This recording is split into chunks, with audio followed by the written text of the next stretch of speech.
Hello, welcome to Lemon Series, where we talk anything and everything entertainment. I'm, of course, Lemon himself, Zeke Lemon, and this is my review for Transformers Rise of the Beast, the latest installment into this Transformers franchise that is really hit or miss for most, but mainly a hit for me. But before we get into that, let's get the house clean out of the way. I'm going to need you to hit that subscribe button, leave a like on this video, and comment below, let me know your thoughts of the Transformers Rise of the Beast movie. I would greatly appreciate that. Now, let's get to the review. So as I said before, I enjoy most of the Transformers movie. The only one that I came really close to going, yeah, no, that just wasn't good, was The Last Knight. Besides that, I do truly enjoy all of them. I know that might revoke my movie card for some people, but hey, it is what it is.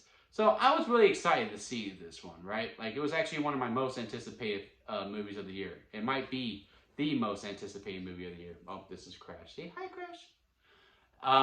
And I'm a huge fan of Anthony Ramos. I'm a huge fan of this whole entire cast, really. I had a really good time with it. And yeah, I had a really good time with this movie, and I do believe this is probably the best Transformers movie since the first one. Some of the big standouts for me, for one, is the ensemble cast. Very good blend of robots and humans. It's not really heavy on the humans. Like, they are definitely a presence in this movie, and you feel them throughout. But they mainly just focus on the two that we are really following, and that is Anthony Ramos' character. And I cannot remember the actress's name, but she also did just as a stellar job as him. I'm sorry that I'm not able to remember your name. And also the voice, Optimus's voice actor, again, I cannot remember his name either. Always great to see is someone you just cannot change at this point. Like, that is Optimus's voice. Pete Davidson does a good job as Mirage. I did not see who was, I believe her name is RC, also did fine. Everyone does great. Everyone does great in this movie. I had no problems with the acting or voice acting whatsoever.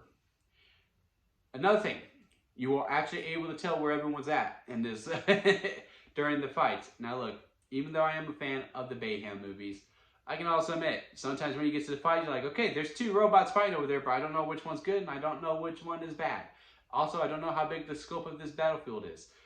What's them fighting have to deal with the humans that are over there that I somewhat care about?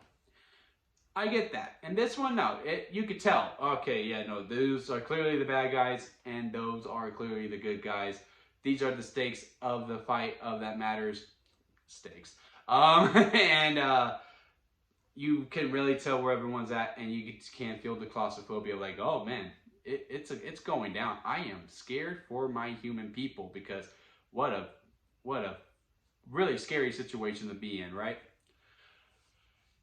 So yeah, all of that does much better than the other Transformers movies.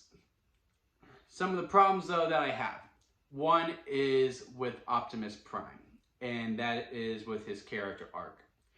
To me, he goes on this journey of that, he doesn't really trust humans, he doesn't really like them, because this is also kind of a loose sequel to Bumblebee.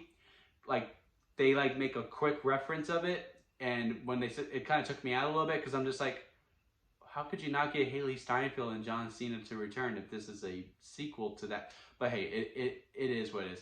And in that movie, and carries on over here, he don't really trust humans that much. This is just a hideout to get back to Cybertron. It's all good in the hood. And to me, that's not Optimus. Optimus has at least respects the humans. He understands where they're coming from, and he just, he'll help out and he'll defend them. Like, he doesn't just go, oh, human, oh, God, man, they freaking suck. Like, he's never been that to me. So the fact that he was going on that journey kind of took me out. If I see it again, knowing that is the journey that's going to go on, I can just settle into it, I might enjoy it a little bit more, but on first viewing, I wasn't a huge fan of it. They also do this thing where they parallel Optimus and Anthony Ramos' character quite a bit, and they even say it at one point, which I was like, oh, okay. That, like, oh, you know you're all the same, right? Like, basically, and I was just like, okay, I don't really think we earned that, but all right. And that's another thing. The character beats are at a very bare minimum throughout this whole entire movie. And I could see the argument of like, well, we're here just to see the robots fight and transform. Which you're right. So I guess, yeah, you take the bare minimum so you have more times for the Transformers actually fighting and beating people up. But you can also have some character development for the Transformers while they're beating them up to give some stakes to these fights, to make them like mean something. Like, oh no, I really don't want you to die. Besides the ones that I already actually know, which is only Bumblebee and Optimus. That's it. Those are the only two that we actually know from the beginning as a society. I know actual diehard Transformers fans, they actually know all these characters and they're probably already super attached. But for the general audience, they only know Optimus and Bumblebee. So those are the only ones that we had stakes with. Like, even though in the previous ones, like, I liked Megatron. Like, I wanted him to lose, but I didn't want him to die. You know, I liked Ironhide. It broke my heart seeing him die in part 3. And I could go on and on and on. There wasn't really anyone to super attach to. And again, all of them are very, very good. I liked Mirage, Pete Davidson's Transformer. I liked RC. I liked the Maximals as well. I like Optimus Primal. I can't wait to see more of him. Assuming this movie does well enough, well, we do get a sequel, which I really do hope we get. And I also like the Bird. Didn't get much, but did I get much to be like, oh yeah, I'm super attached. If something happens to them, I might cry. No, I didn't get that. And another problem I have is with an Act 3, because even though it's good overall, like I have a lot of fun with it, they do the all hope is lost moment like 10 times in this movie. And at some point, it's just a lot of diminishing returns.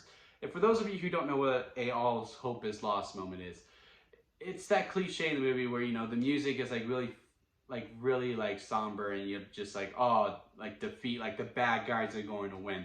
What are the good guys going to do to come back to this? And then something convenient just happens that gives the good guys that second gear, and they're able to save the day, right?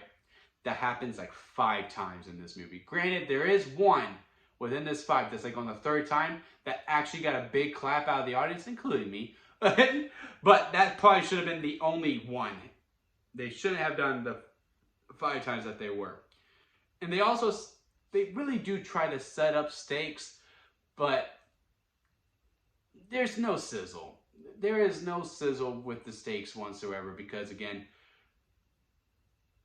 there's not much to really get attached to, and they really tried to spell out to you. It's like, okay, yeah, no, don't worry. Everything's going to be fine. Everything is going to be fine in this movie.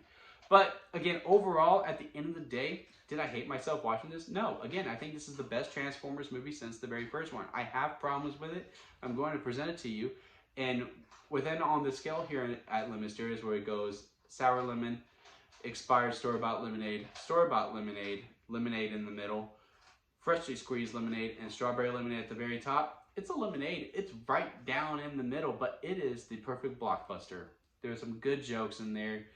Relatable characters enough where you can like at least just attach on to be like, okay, yeah, no, I like y'all enough to spend this hour and 45 minutes that I am in here with. That's another thing. I think they could have added a little bit more time because of the depth of the characters, just to give them a little bit more depth, just to make me feel something a little more. I just didn't really fully feel something. And I lost my train of thought. So I guess this is a good place to stop, right? So yeah, again, comment below, let me know your thoughts of Transformers Rise of the Beast. Again, I fully enjoyed it. I had a good time with it. I got my train of thought back. You laugh, you have a good time, you're able to attach enough to these characters where you're like, okay, yeah, I'm good enough to spend the ride with you. And there's just some great action and some good Transformer action. You get quite a bit of it. Like, they're in it through the whole entire time. The Transformers are in it through the whole entire way. And again, there is some human stuff with it, but it is, I believe, for the first time, that it is about maybe 60% Transformer and 40% human when it comes to this movie. So yeah, those are my thoughts on the Transformers Rise of the Beast. Had a great time with it. Is it going to make my top 10 of the year? Maybe not. It might make my top 10 of the first half of the year. But yeah, comment below, let me know your thoughts on Transformers Rise of the Beast. Leave a like on this video and hit that subscribe button, as we do got a lot more content heading your way. And until next time, guys, I'll see you here at Lemon Studios.